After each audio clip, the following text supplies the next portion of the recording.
आरती अति पावन पुराण की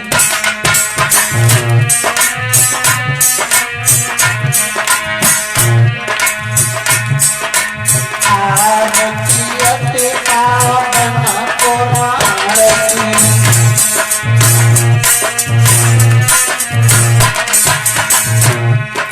धर्म भक्ति विज्ञान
बोलो राधे राधे, बोलो राधे राधे, बोलो राधे राधे, बोलो राधे राधे,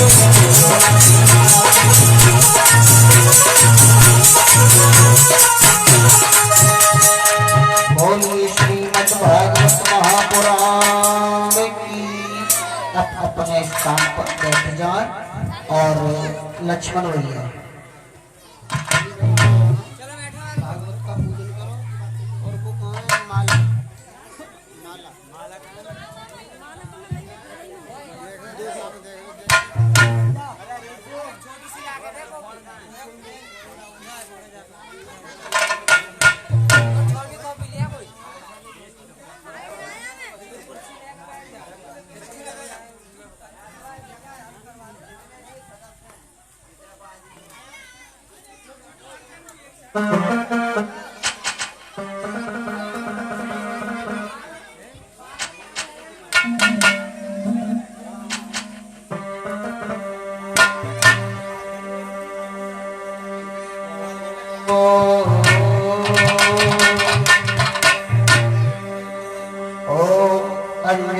गर्भाय पुत्राय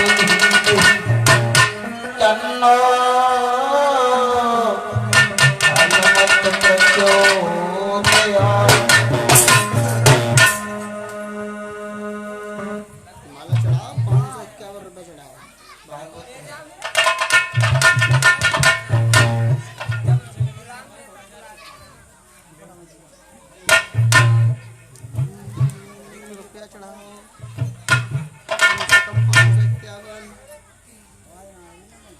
बोलिए श्रीमद् भागवत महापुराण की।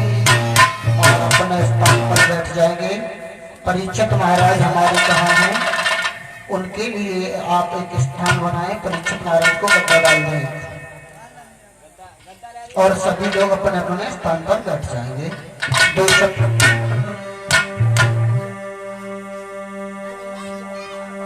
ओम गुरुर्ब्रह्मा गुरुर्विष्णु गुरुर्देवो महेश्वरः गुरुर्साक्षात् परब्रह्म तस्मै श्री गुरुवे नमः।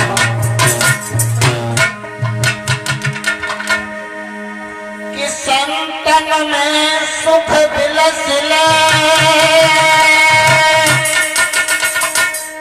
और उतरा चाहे पार, फूटो मन बदलाए ले मेरे सतगुरु बड़े सुनार।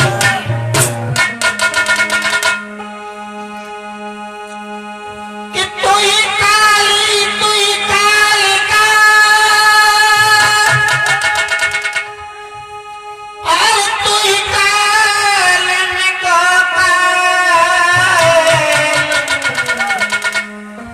रक्षा मेरी कीजिए सुखेरे की।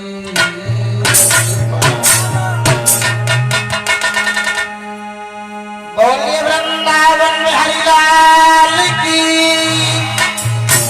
और दो शब्द मां सरस्वती के चरणों में समर्पित करता हूं, उसके बाद अपनी वाणी को आगे बढ़ाऊंगा।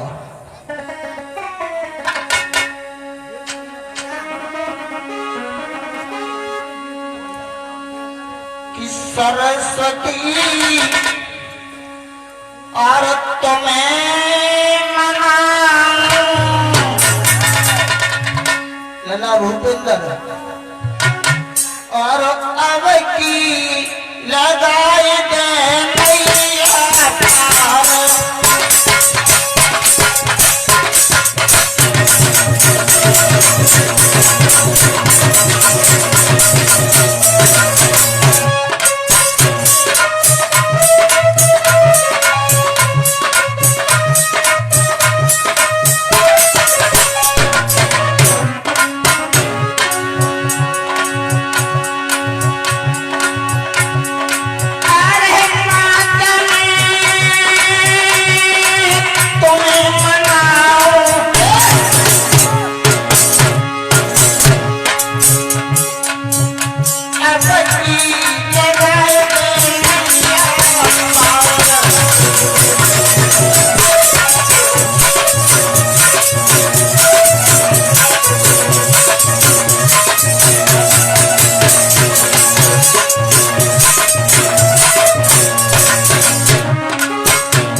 फूल पड़े बाँचन में, जननी पे जा छंद सुधारे।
सौभाग्य की बात है जो हमारे यहाँ पर जी भगवान की अनन्य कथाओं का रसास्वादन रखा गया।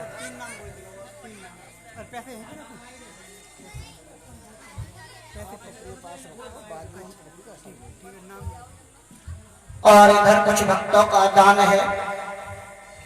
10 रुपए वीरपाल कश्यप की तरफ से है और 20 रुपए वीरेंद्र कश्यप और 10 रुपए डालचंद राजपूत ये भगवान की कथा में दे रहे हैं। मां शारदे शत्रुक्ति बनाए रखें, कर कमल धर्म की ओर बढ़ते रहे, ऐसे भक्तों पर प्रभु का आशीर्वाद बना रहे। बोलिए वृंदावन बिहारी लाल की। अब देखते हैं 2 मिनट भगवान की अनन्य कथाओं के बारे में देखते हैं। सर्वप्रथम भागवत में आता है ओम सच्चिदानंद रूपाय विश्व उत्पत्त्याद हेतवे तापत्रे विनाशाय श्री कृष्णाय वयं नमः। ओम सच्चिदानंद रूपाय। सच्चिदानंद रूपाय क्या है? ओम सच्चिदानंद रूपाय। सच्चिदानंद है ये 3 शब्दों को मिलकर बनाया है।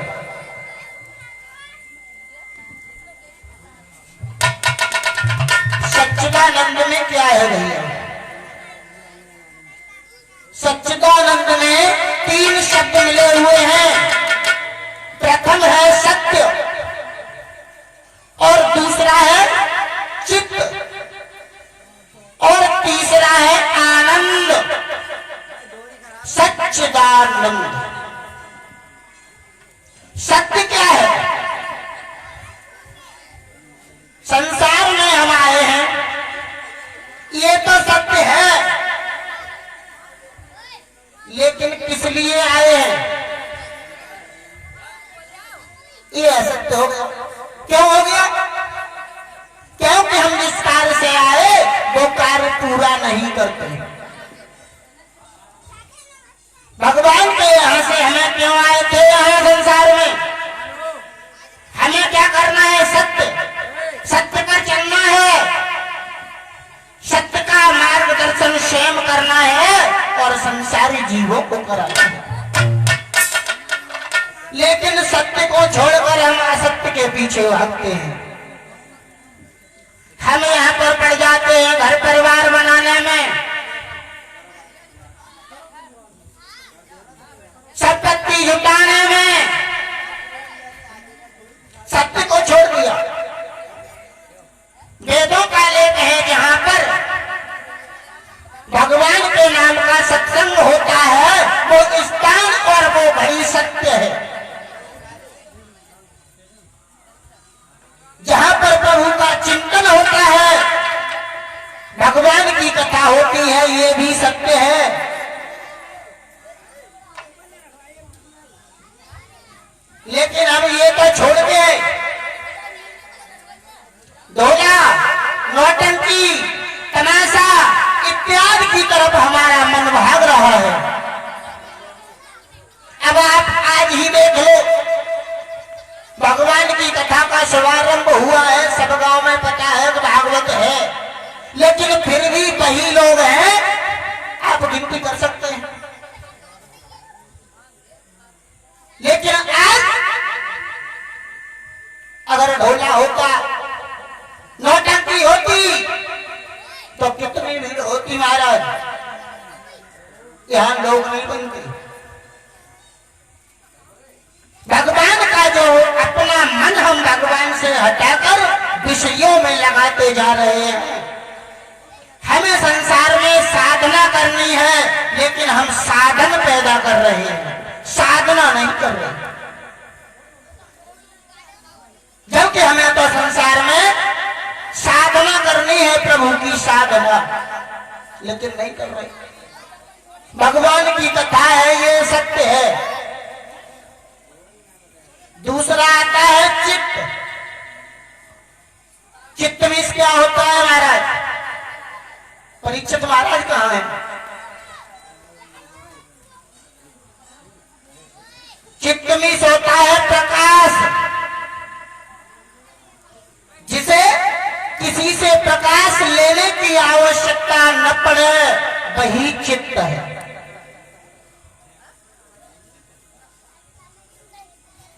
चित्त में प्रकाश। तीसरा शब्द होता है आनंद, और ये जो आनंद है ये पूर्ण सत्य है, अपने आप में बिल्कुल संपन्न है। क्योंकि आनंद इसलिए संपन्न है, आनंद तो किसे कहा गया है? आनंद कौन है? आपने देखा होगा, यहाँ पर मेरे नौजवान भाई बैठे हैं, स्कूल भी गए हैं, कुछ पिता तुल्य बुजुर्ग हैं, इन्होंने भी शिक्षा का अध्ययन किया है। सुख का उल्टा क्या है? दुख, लाभ, हानि, जन्म, मृत्यु। लेकिन आनंद का उल्टा कोई कर सकते हो तो करके दिखा दो, क्योंकि आनंद का उल्टा तो होता ही नहीं है। आपने सुना होगा 5वें दिन भागवत में कृष्ण अवतार की कथा होती है। उसमें कहते हैं नंदघर आनंद भयो, आनंद तो स्वयं मेरे मुरली मनोहर है। बोलिए बाल कृष्ण लाल की।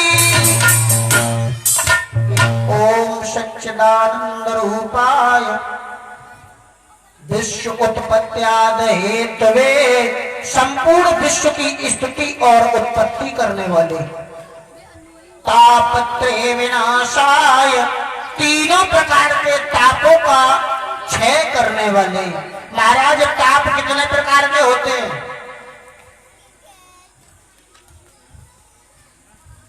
ताप होते हैं 3 प्रकार के। पहला ताप होता है दैहिक, और दूसरा ताप होता है दैविक, और तीसरा होता है भौतिक। दैहिक ताप क्या है? दैहिक ताप होता है देही का ताप। हमारे शरीर में यदि कोई रोग है तो हमें दैहिक ताप लग गया, दैहिक। और दूसरा ताप होता है महाराज दैविक। दैविक ताप होता है, ये देवी देवताओं का ताप होता है, दैविक। भागवत में आगे बताया जाएगा आपको। व्यास जी ने लिखा है कि कलयुगी जीव इतने मंद बुद्धि के होंगे, इनको वेदों की भाषा समझ में नहीं आएगी, क्योंकि वेदों की भाषा इतनी टेढ़ी है, इसमें लिखा कुछ और होता है, समझ कुछ और आता है, पढ़ा कुछ और जाता है, अर्थ कुछ और होता है। इसका भी प्रमाण है। लोग सोच रहे होंगे हमारे भाई बंधु कि जब जो चीज लिखी होगी वही तो पढ़ी जाएगी। आप कह रहे हो लिखा कुछ और होता है, पढ़ा कुछ और जाता है, वो कैसे हो जाएगा? वो इस तरह हो जाएगा।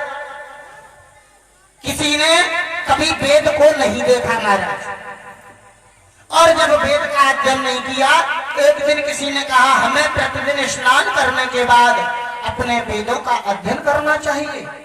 हमारा हिंदू धर्म इस बात की वरीयता देता है, हमारा सनातन धर्म इस बात को कहता है, हमें तो वेदों का अध्ययन करना चाहिए। तो उसने कहा क्यों नहीं, अगर वेदों का अध्ययन है तो मैं अवश्य करूंगा। और उसने वेदों का अध्ययन किया। उसने वेद को खोला और खोल के वेद को पढ़ा, तो पैराग्राफ के लास्ट में पन्ना खत्म हो चुका था, वहां लिखा था वेद पढ़ना पाप है, लिखा होता। लेकिन उसमें कंडीशन ये होती है, अपवित्र अवस्था में, अगर हम नहाए हुए नहीं हैं तो। अब उसने लिया वेद को बंद किया और प्रचार शुरू कर दिया महाराज। अभी हम पढ़ के आए वेद पढ़ना पाप होता है, और लोग कहते हैं वेदों को पढ़ो, जब पाप है तो हम ऐसा पाप क्यों करें? तो कोई विद्वान मिले समझदार, उन्होंने कहा ये कहाँ लिखा है वेद पढ़ना पाप होता है? तो क्या ये पढ़ के आए, चलो हमारे साथ, हम दिखा देंगे। तो क्या दिखा दो। उन्होंने पढ़ा था, वो लेके गए, उन्होंने दिखा दिया, देखो ये लिखा है वेद पढ़ना पाप होता है। उन्होंने कहा थोड़ा पृष्ठ ये पन्ना है, ये पलट कर देखें। जब उस पन्ना को पलट कर देखा मेरे भैया, तो उसमें लिखा था अपवित्र अवस्था में। उन्होंने कहा ये क्या है? अरे हमने ये देखा, ऐसा होता है कभी कभी। कभी कभी एक भजन बोलते हैं, तभी तो कहा है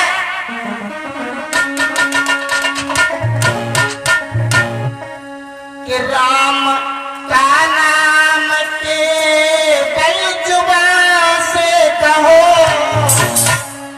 भगवान श्री राम का नाम लेते हैं हम तो मर्यादा पुरुषोत्तम राम के आदर्श उसूलों पर चलने वाले हैं। हम तो मर्यादा पुरुषोत्तम राम के आदर्शों पर चलते हैं कि राम का नाम के बल जुबान से कहो और काम करते नहीं जो किए राम ने।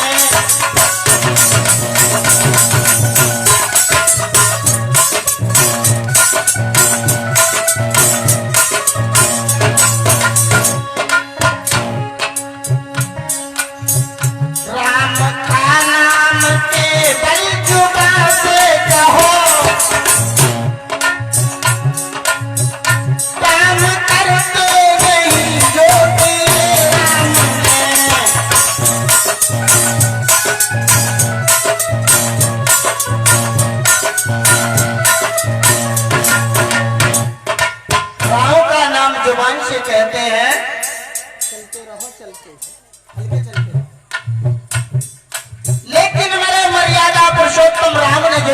किया वो कार्य नहीं करते।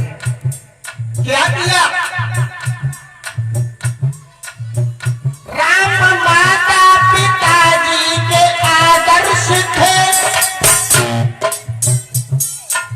हमारे प्रभु राम अपनी माता पिता के आदर्श भक्त थे। माँ ने कह दिया बेटा राम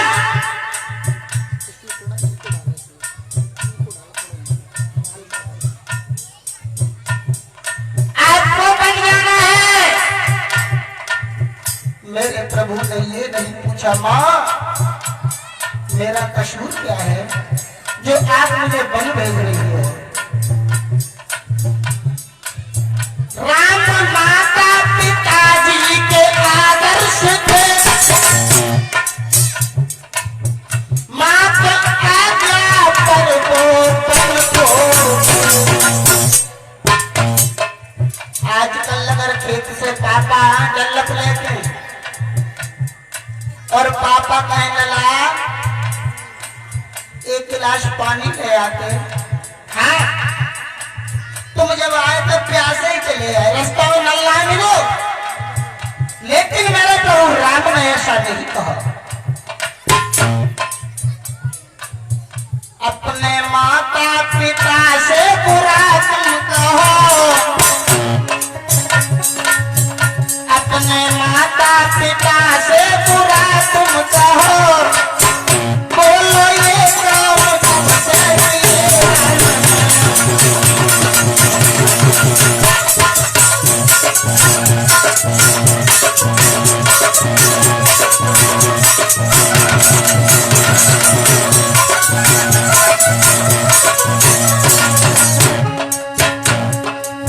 राम का नाम केवल जुबान से कहो, काम करते नहीं जो दिए राम ने।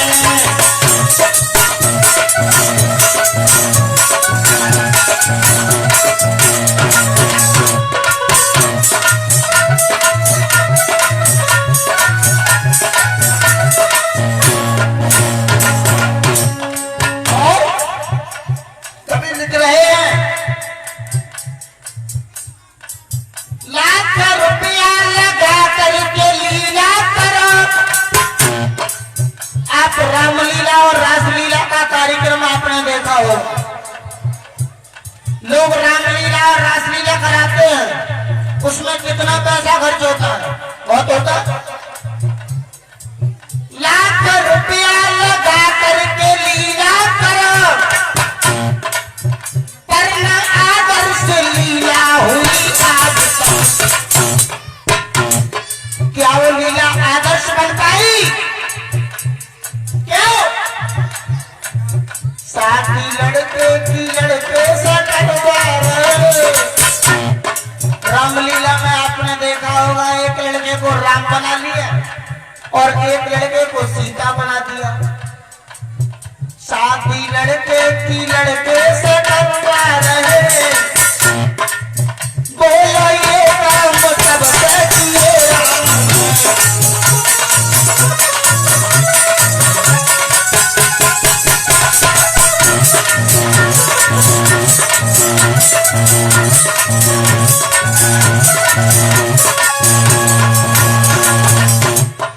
आजकल की संस्कृति ये है, हम तो सोचते जा रहे हैं कि मेरे देश का प्रमोशन हो रहा है, लेकिन नहीं, मेरे भारत की संस्कृति का डिमोशन हो रहा है।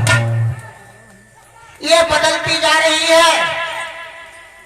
एक कवि हुआ था, उसने लिखा था but I know about the culture of India that is devoted. मेरे भारत की संस्कृति का प्रमोशन बट नो डिमोशन हो रहा है। हम सोच रहे हैं, अब देखते हैं भागवत का अर्थ क्या है। भागवत का प्रथम अक्षर है श्री। श्री माने क्या होता है?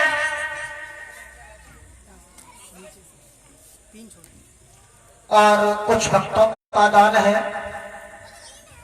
10 रुपए पीतम्बर कश्यप और 10 रुपए विजय किशोर कश्यप 20 रुपए अनुराग राघव और 10 रुपए अंकित जाटव और 10 रुपए बाबूजी जाटव, 20 रुपए अमरपाल कश्यप। ये भगवान की कथा में दे रहे हैं। मां शारदे शतबुद्धि बनाए रखे, कर कमल धर्म की ओर बढ़ते रहे, ऐसे भक्तों पर प्रभु का आशीर्वाद बना रहे। बोलिए श्रीमद् भागवत महापुराण की। प्रथम होता है श्री, श्री में होता है लक्ष्मी, फिर आता है मद। मद में पहला अक्षर क्या है? मद। मद में होता है अहंकार। फिर आता है भागवत, पहला भाव, दूसरा गा और तीसरा भा और चौथा त। भा से भाव, कभी कह रहा भा से भाव। अब भाव कैसा होना चाहिए महाराज? अगर भगवान की कथा श्रवण करने आए हो तो भाव होना चाहिए भक्ति भाव। कैसा? भक्ति। और भगवान की कथा श्रवण करने आए और देख रहे हैं, देखो जूता कितने अच्छे हैं, और अपनी टूटी हुई पनैया छोड़ी और बढ़िया से जूता पहने और निकल गए, तो क्या भागवत हुई? नहीं, चोरी का भाव नहीं, भक्ति भाव। पहला होता है भाव, भा से भाव, भाव से भक्ति।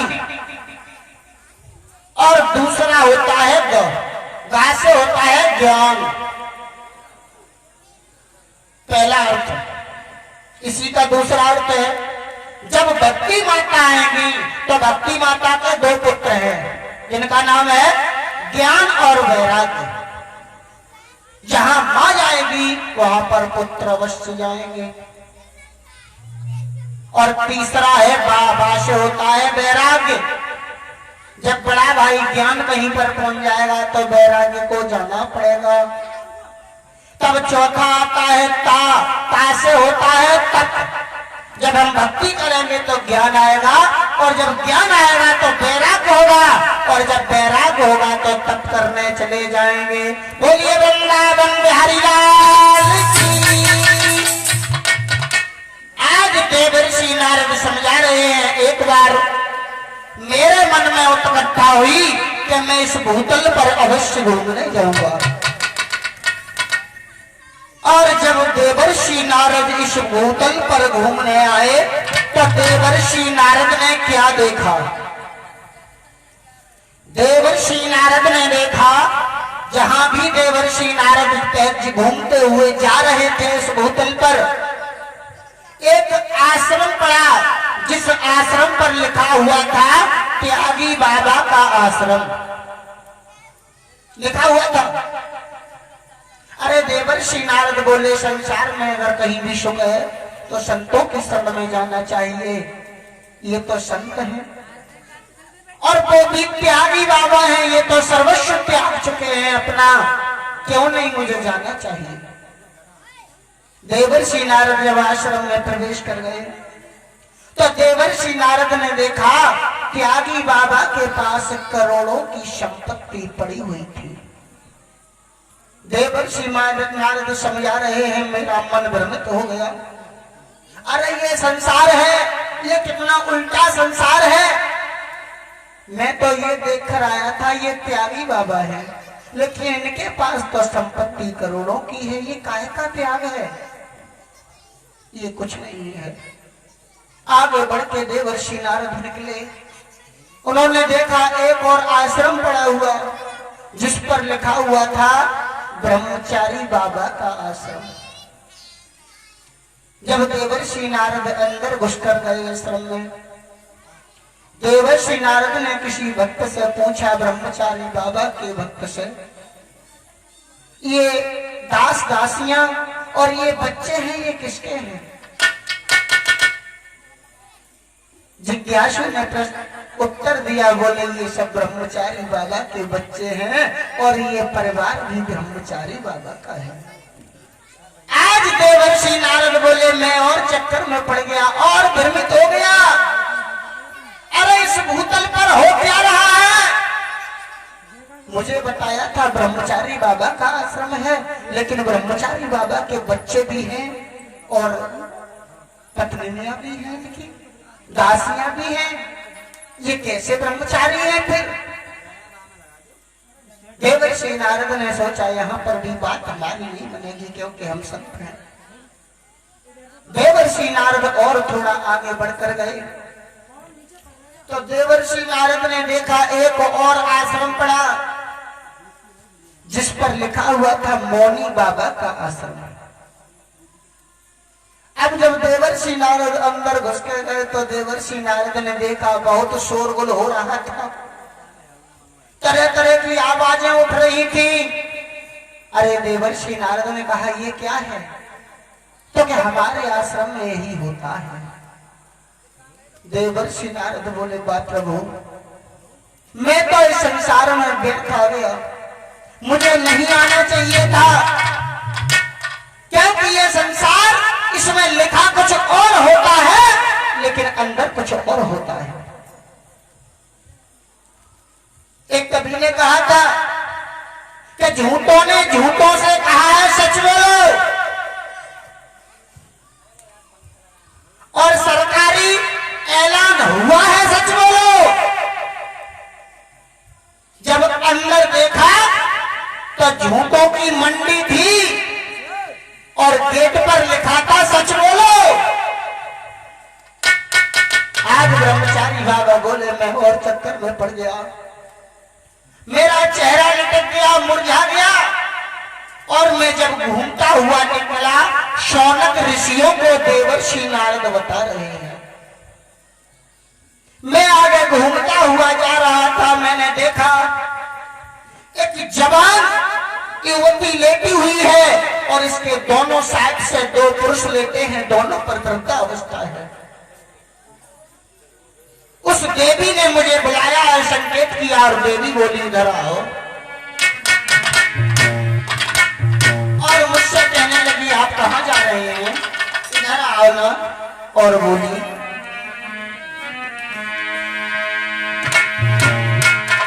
कि मुझको बेटी ने प्रणाम किया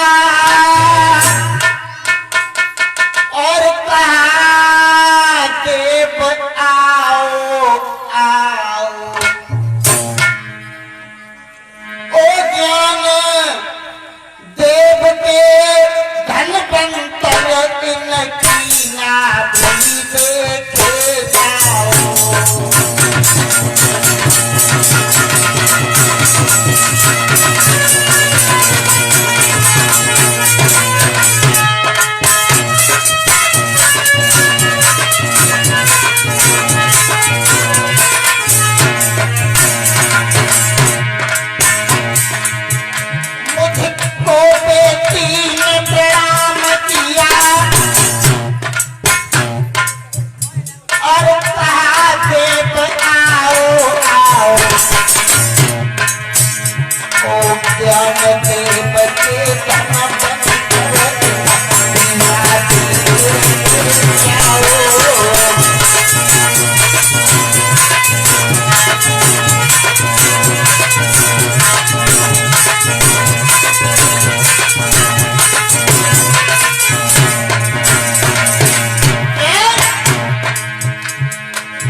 दोनों बुढ़ापे में ढल गए महाराज।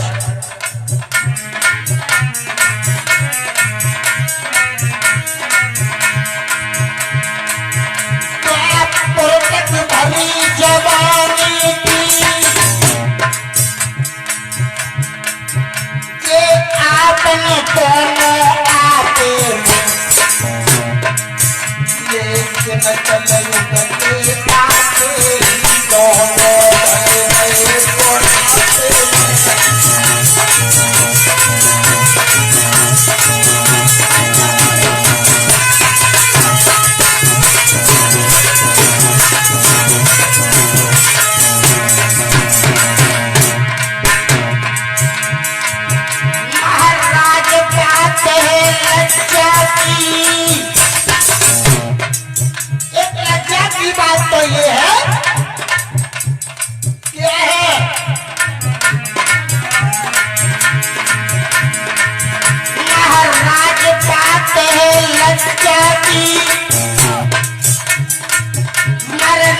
की खास निशानी बेटा पे बुढ़ापो आयो है मैया के सही जवानी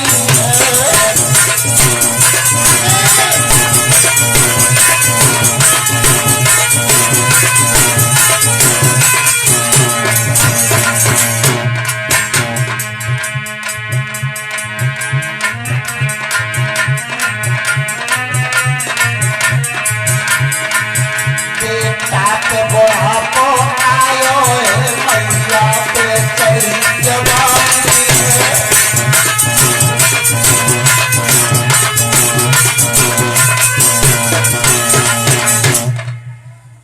महाराज एक चिंता की बात तो यही है कि माँ जवान और पुत्र दोनों वृद्धावस्था में होंगे।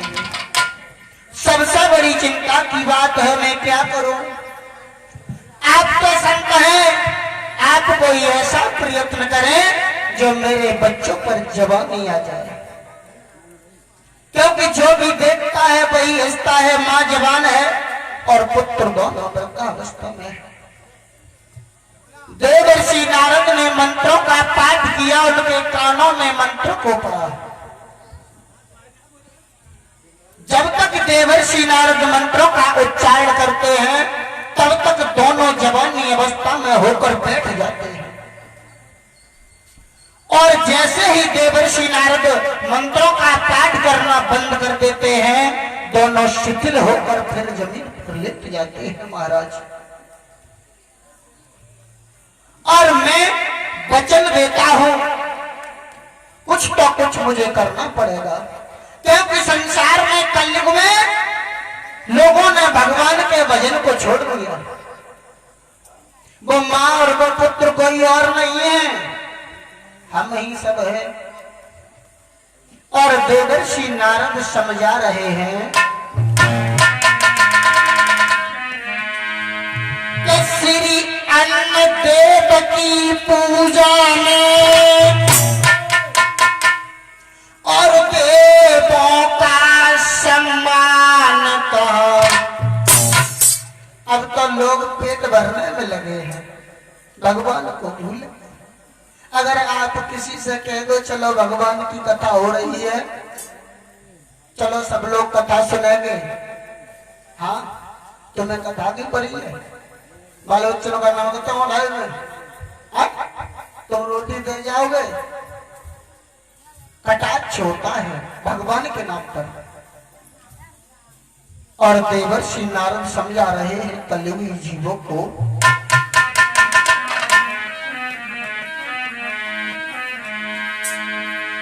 कि श्री अन्न देव की पूजा में उन देवों का सम्मान का और श्री पेट देव की पूजा में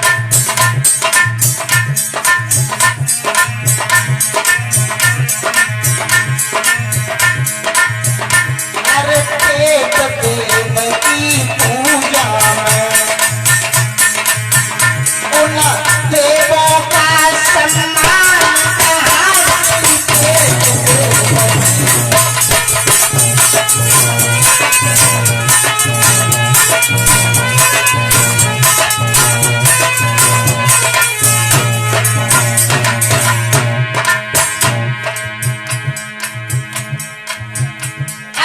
समय नहीं है त्रेता का। त्रेता में अगर भगवान के नाम का कहीं पर कीर्तन होता था, गुणगान होता था, प्रभु की कथाएं होती थी, तो आप घर परिवार छोड़कर भगवान के नाम का चिंतन करते थे, स्मरण करते थे, श्रवण करते थे, मनन करते थे।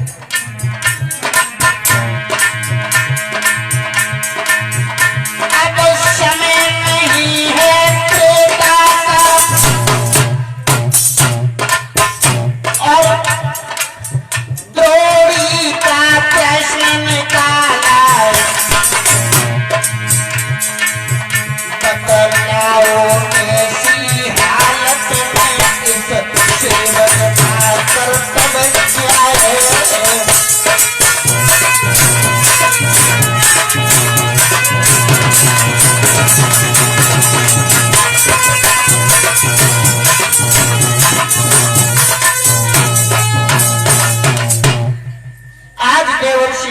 समझा रहे हैं। अब तो लोग अपना पेट भरने में लगे हैं और संसार में कुछ नहीं कर रहे हैं। सिर्फ अपने पेट की खातिर लोग जी रहे हैं, सिर्फ अपने पेट की खातिर। और सभी लोग एक भजन बोलेंगे तालियां बजाते हुए। उसके बाद भगवान की पवित्र पावन कथाओं का रसास्वादन करते हैं।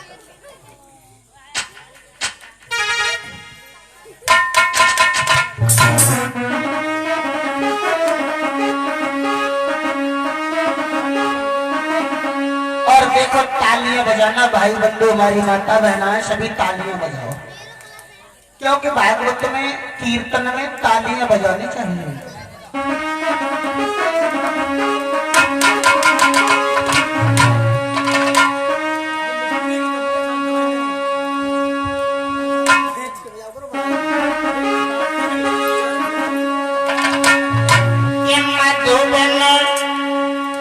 जब जाऊंगी तालियां बजाते हुए कीर्तन बोलेंगे। और पाना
तो बढ़िया बात है, तालियां माए बज रही है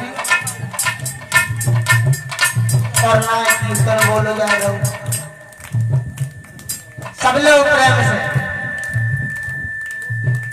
कोई जरूरी नहीं है व्यक्ति की भीड़ हो जाए वो भी बढ़िया नहीं है। श्रवण करने वाले 4 लोग ही काफी है। हमारे भाई बंधु पिता तुल्य बुजुर्ग चाचा ताऊ जो भी है, एक बार ऊपर हाथ करके सभी लोग तालियां बजाएंगे, क्योंकि तालियां बजाने के लिए कीर्तन क्या है? कीर माना होता है जीव और तन माना होता है शरीर। जीव का शरीर ही कीर्तन है। तालियां बजाने से हमारे कंधों पर जो पाप रूपी पक्षी बैठे होते हैं उड़ जाते हैं।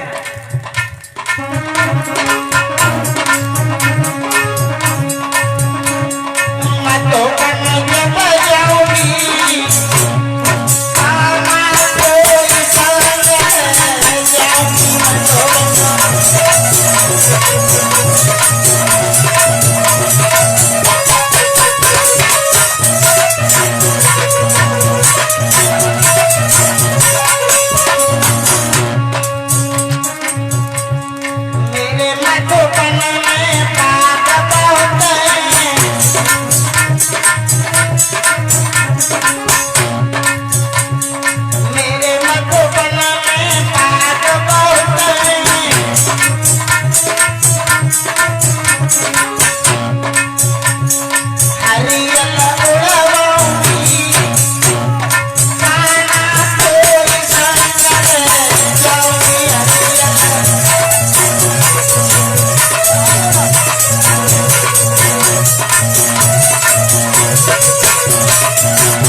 क्योंकि इधर तो भैया देखो आजकल के संसार में, इस कलयुग में भगवान के नाम पर तो वही मग्न है जिसने मद का प्याला पी लिया है। प्याला पीना पड़ेगा आपको। मैं इस मद की बात नहीं कर रहा हूं। मद माने होता है शहद, और शहद क्या है? मीठा। मीठा का मतलब जो हमारे मुरली मनोहर के नाम का प्याला पी चुका है वो संसार में मग्न है। इनका तो फिर प्याला जो भी हो मुझे क्या पता है। इधर कुछ भक्तों का विधान है। 50 रुपए शौदार राजपूत और 10 रुपए निरंजन कश्यप, 10 रुपए सरोज देवी कश्यप और 100 रुपए सोमवीर कश्यप, ये भगवान की कथा में दे रहे हैं। मां शारदे सतबुद्धि बनाए रखे, कर कमल धर्म की ओर बढ़ते रहे। बोली वृंदावन बिहारी लाल की। अब थोड़ा मालूम पड़ा है कि हमारे गांव डरोली में भगवान की कथा शुरू हुई है। अब मालूम पड़ा है कितनी देर बाद जाओगे, क्योंकि राम ने जब लक्ष्मण जी के शक्ति लगी थी, और जब लक्ष्मण जी के शक्ति लगी थी तो राम ने कहा था कौन जा सकता है बूटी लेने? किसी में इतनी सामर्थ्य है? तो सब गर्दन नीचे करके खड़े हो गए। बोले हम भी नहीं ला सकते, बोले हम भी नहीं ला सकते। जब सबकी तरफ देखा तो अंजनी पुत्र भी नीचे गर्दन करके खड़े हो गए, हनुमान जी। और जब हनुमान जी महाराज नीचे गर्दन करके खड़े हुए, राम जी कहने लगे महाराज आप क्या कर रहे हैं? हनुमान, आप में इतनी सामर्थ्य है कि आप बूटी ला सकते हो जाते, बूटी आप ला सकते हैं। अब हनुमान जी ने देखा मुझे इतनी सामर्थ्य है कि मैं बूटी ला सकता हूं, यानी अपनी शक्ति को खो बैठे थे। ठीक इसी तरह हम भगवान के नाम की तरफ बढ़ना चाह रहे हैं, लेकिन चार पाखंडियों को देखकर हम भी अपनी शक्ति को खो बैठे हैं। बोलिए वृंदावन बिहारी लाल। आप जाओगे, आज तो खैर पहला ही दिन है। अब देखते हैं उधर जब देवर्षि नारद ने कहा, और कहने के बाद उन्होंने कहा शौनक ऋषियों से, शौनक ऋषियों हमें क्या करना चाहिए? ऐसा क्या यत्न करें? मैं उन्हें वचन देकर आया हूं भक्ति माता को कि मैं इस बात का वचन देता हूं तुम्हारे दोनों पुत्रों को मैं पुनः जवानी दे दूंगा, बुढ़ापा इनका खत्म कर दूंगा। मुझे ऐसा क्या करना चाहिए? शौनक ऋषि कहने लगे वाह देवर्षि नारद, आजकल कलयुगी संसार में जब जीवों को कलेश सताती है और जब जीव का मन घर पर नहीं लगता है तो हर जीव संतों की शरण में जाता है। और हमने देखा है यहाँ पर संतों को भी अगर कलेश है तो फिर संत कहां जाएंगे। और ये बात भी सही है, हमें दवा लेने डॉक्टर साहब के पास जाना है और जब हमें डॉक्टर साहब ही बीमार मिले तो फिर हम क्या करें। क्योंकि कलयुगी जीवों का जब घर पर मन नहीं लगता, भटक जाता है, तो कलयुगी जीव संतों की शरण में जाते हैं। आपका ही चेहरा लटका हुआ है देवर्षि नारद, फिर आप संसार को समाज को क्या उपदेश दोगे। शौनक ऋषियों से कहने लगे नहीं ऐसा कुछ नहीं है, मेरा मन इसलिए भ्रमित है कि मैं वचन दे चुका हूं और मैंने वेद मंत्रों का उच्चारण किया था उनके कानों में। जब तक मैं वेद मंत्रों का पाठ करता रहा वो सजीव रहे, जवानी में रहे, और जैसे ही मैंने वेद मंत्रों का पाठ करना बंद कर दिया वो पुनः बुढ़ापे में आकर शिथिल होकर जमीन पर लेट जाते हैं। मेरे समझ में ही नहीं आ रहा है मुझे क्या करना चाहिए। क्या करना चाहिए? बोले हाँ, ऐसे में तो हमें प्रभु का स्मरण करना चाहिए और सभी लोग तालियां बजाते हुए प्रभु का स्मरण करेंगे।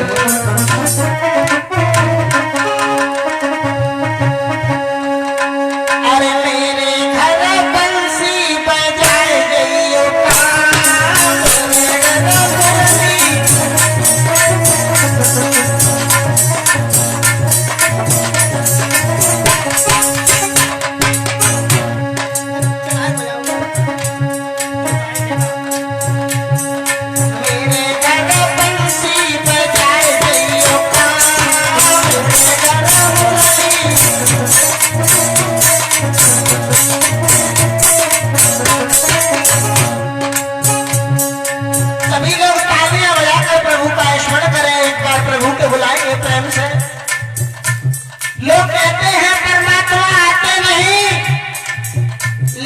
मैं कहता हूं तुम उन्हें बुलाते नहीं। एक बार अपना भाव बदल कर देखो, मीरा की तरह, द्रौपदी की तरह, नरसी की तरह एक बार आवाज लगाकर तो देखो। अब कलयुगी जीव तो सोचते हैं परमात्मा भी आ जाए, जा बगल में नाती उत्सव है, जा मिला उत्सव है, और माया भर कर माया जाए करोड़पति करते तो परमात्मा थोड़ा ही आए रहे। एक बार उनकी शरण में हमें प्रेम से तालियां बजाते हुए सभी लोगों को जाना पड़ेगा। मेरे घर बंसी बजाए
देवर्षि नारद को समझाया प्रभु का स्मरण हमें करना चाहिए, क्योंकि संसार में बगैर परमात्मा के स्मरण के और यहाँ कुछ नहीं है, और हमें परमात्मा का स्मरण करके प्रभु को बुलाना चाहिए। हमारे कलुषों से हमें छुटकारा मिल जाएगा।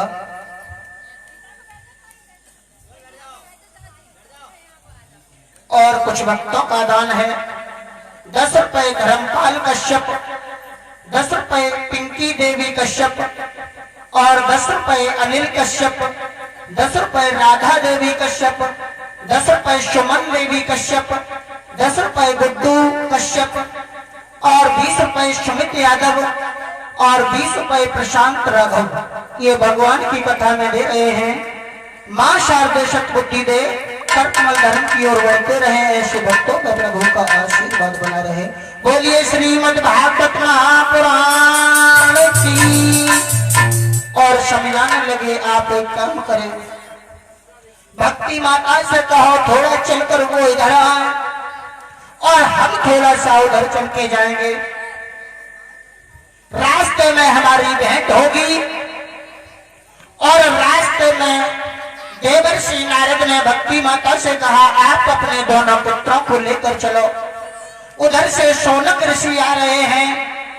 मैंने जब वचन दिया है आपके पुत्रों को अवश्य जवानी में बदलवा दूंगा। मेरे भैया इनकी भेंट वृंदावन में हुई, और जब वृंदावन में भेंट हुई उस समय ये व्यास गति नहीं थी।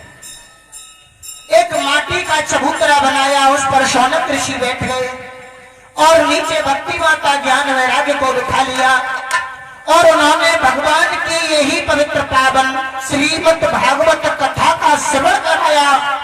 श्रवण कराने से दोनों बालकों का बुढ़ापा चला गया, जवानी में आ गए। बोलिए भक्तवत्सल भगवान की।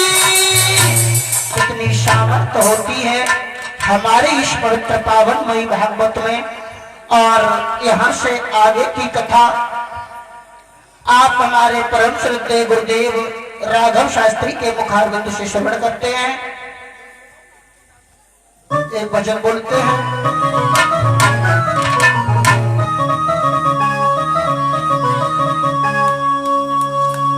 अरे खोल गए